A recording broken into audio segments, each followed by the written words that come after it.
పిత పుత్ర పవిత్రాత్మనామమున ఆమేన్. ఈరోజు మే 6వ తారీఖు. యోహాను సువార్త 15వ అధ్యాయము 1వ వచనము నుండి 8వ వచనం వరకు. నేను నిజమైన ద్రాక్షావల్లిని, నా తండ్రి వ్యవసాయకుడు.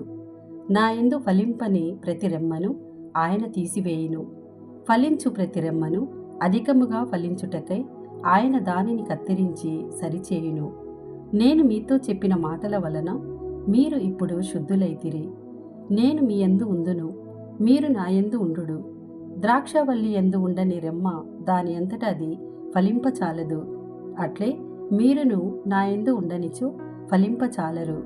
నేను ద్రాక్షావల్లిని, మీరు రెమ్మలు. ఎవడు నా యందు ఉండునో, నేను ఎవని యందు ఉండునో అతడు అధికముగా ఫలించును. ఏలైనా నేను లేక మీరు ఏమీయూ చేయచాలరు. నా యందు నివసింపని వాడు తీగవలే పారవేయబడి ఎండిపోవును. అట్టి కొమ్మలను ప్రోగు చేసి నిప్పులో వేసి తగలబెట్టుదురు. నా యందు మీరు, మీ యందు నా మాటలు నిలిచియున్నచో మీరు ఏమి కోరినను అది మీకు ఒసగబడును.